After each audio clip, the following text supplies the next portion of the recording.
What's up, YouTube? This is Slide 8 Fry here. So, this should be a pretty short react video this time. One of my favorites to react to, Jonathan Pie, actually just uploaded a new video. This is not just him making an announcement, it's an actual new Jonathan Pie video. And let's take a look. Before we start, though, I'm just going to show something. Because I definitely have bitten off more than I can chew. And, I have too many things to react to. So, I'm going to get rid of a lot of these. Not all of them, but a lot of them. Oh, wait, that too. Cross-generation games, I'm doing some editing on, so I'm going to hold on to that. But, many of these other ones, I'm just going to... Did I react to that?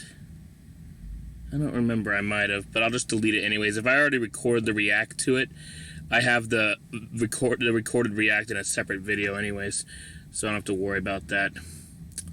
I do still want to react to this because I love Sonic the Hedgehog 3, especially Sonic 3 and Knuckles. And it's actually, I should have reacted to this when it came out. 16 minutes, I could have done that without needing to do any editing, actually. That would have been fine. So... I'm doing some editing on that. I think I record a react to it, but I might actually just delete it anyways because I'm just taking too long. I'm holding on to that just because I have fond memories of the DS, and I do have a react to it I recorded and doing some editing for, but just haven't finished. And I want to do this one too because I actually played Mario Tennis Ultra Smash a lot on the Wii U. And I'm just curious as to what he's going to say. Although if I do this, it's 34 minutes long, so it might not actually be worth the time.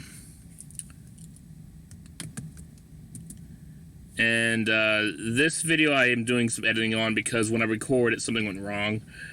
And in this, I was just using to put into my Krampus Nostalgia Critic React. So yeah, there. I've cut it down a lot.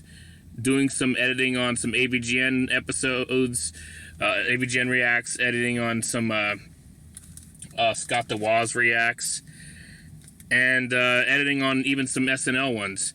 But let's finally start this react. I think I've waited long enough. It's to Jonathan Pie.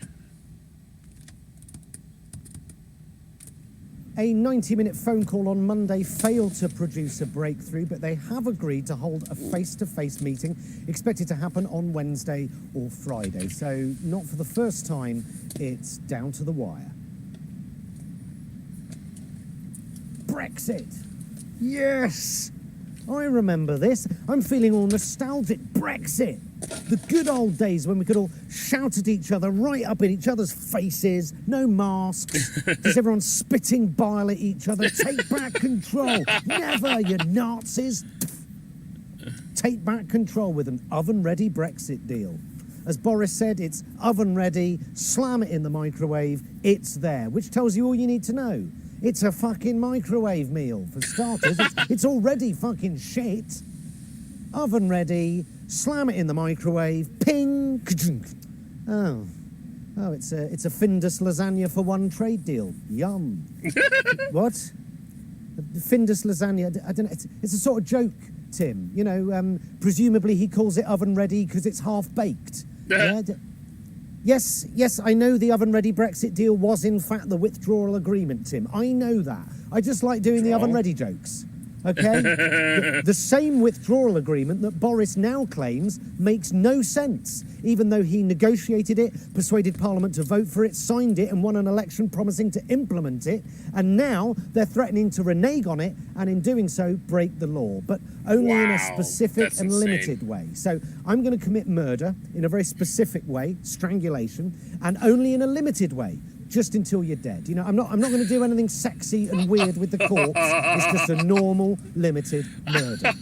I mean, if that's what we're threatening to do with the withdrawal agreement, is it any wonder the EU don't trust a word we say when it comes to a trade deal? I don't trust a word we say. I was told this would be the easiest trade deal in human history. Either they've been consistently lying for the last 4 years, Probably. or the government is fucking negligent to the point of criminality. Either That way, too. these wankers should be ashamed of themselves. Whatever you think about Brexit, national suicide or a massive reclamation of national sovereignty, you'd be hard-pushed to argue that Boris isn't a fucking liar. He's been fired from pretty much every job he's ever had for lying, so he is a liar. As Harold Really? Wilson once said of Edward Heath, he's a shiver looking for a spine to run up. Even if you think we should fuck off and crash out without a deal and leave those neoliberal arseholes to stew in their own £15 trillion worth of GDP, fine, but you can't deny that Boris has been woefully cavalier when it comes to telling it straight to the British electorate. But the truth is, I just like doing the oven-ready jokes, yeah? Oven-ready, problem is, it's a turkey. Oven-ready, straight out the fridge that Boris has been hiding in. Yeah? You could what? You'd like to put a pie in the oven. Okay. Good one.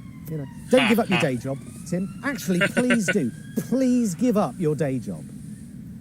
Oven-ready, it's just the government forgot to pay the gas bill, yeah? Yeah, basically. It wouldn't surprise me if the government just throws the oven-ready meal deal in the bin and just calls Deliveroo to negotiate the trade deal. Yeah. Deliveroo and Tony Abbott. There's an Australian theme emerging regarding the UK's trade negotiations, don't you think? Deliveroo, Tim, it's a kangaroo, and Tony Abbott is an Australian arsehole who admits his secret to success when it comes to trade deals is ignoring workers' rights and environmental protection. So good to have him on board. He's in good company. And by the way, when Boris talks of an Australian-type trade deal, what he means is no deal, because Australia doesn't have a comprehensive trade deal with the EU. It's like saying we're going to adopt the same trade deal policies with the EU as we've got with the moon. Well, it's been a while, hasn't it, since Brexit has been at the top story, but the truth is Brexit never really went away. Behind the scenes for months now, Oh, my God. Oh, my gosh. Okay, well, that was pretty nuts. Is that actually true, though? Has Boris Johnson, the Prime Minister of the UK, has he actually been, like, fired from many jobs for lying? Like, why would... Who voted for him? What? And again, I mean, we still technically have Trump here until January 20th.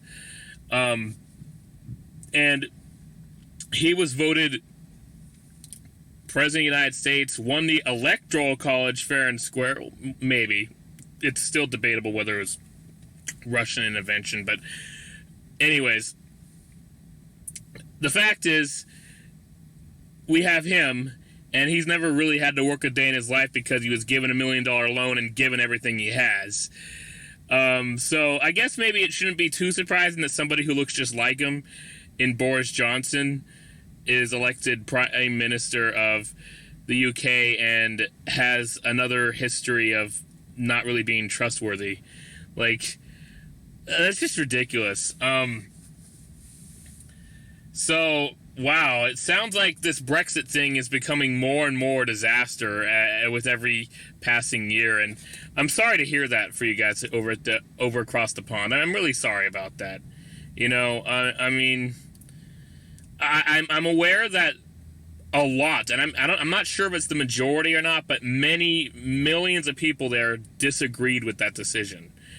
There's millions of people who agreed with it too, don't get me wrong, but millions of people were not happy with it, and it turns out the people who weren't happy with it, it looks like they're becoming right, more and more correct every year. So I'm really sorry about that. It's just everything is just not working out over there for you guys, just like how we've been handling the pandemic horribly over here. Not entirely, but a lot having to do with Donald Trump's incompetence and not giving a shit. But regardless, things are just terrible now. But you know, as Alfred said in The Dark Knight, things always get worse before they get better. That's just, it's the sad truth. I do believe things will get better. Although I don't believe they're going to get that much better. I don't think Biden's really an improvement over Trump over here. But in the UK, I believe things will get better over there. I don't know. Obviously, I don't know a whole lot about everything that's going on there. But, just hang in there. Hang in there. We've been hanging in here, too. And we've had 4 years of corruption, incompetence, and stupidity. And flat-out liar. And decades of establishment policies that have further increased the gap of income inequality. So, and even though we're changing presidents in January, that gap's only going to increase more. He's the establishment. He's not a progressive. He's not going to. And plus, Kamala Harris, I don't look forward to, with the fact that when she was such a tyrant as the Attorney General of California, various examples, but the major one is countless people on death row who were completely innocent, and there was evidence proving their innocence, and she would not release them until the courts forced her to do so. Like,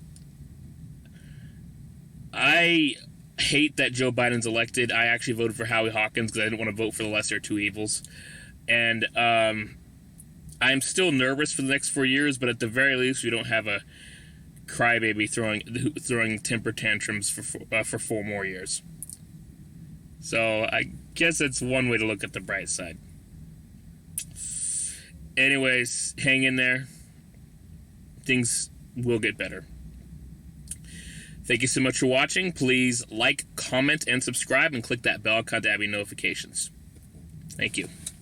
Check out my playlist of Jonathan Pye Reacts videos. I actually got quite a few of them, and I think you'll enjoy them. Thank you. And, of course, check out his channel, too.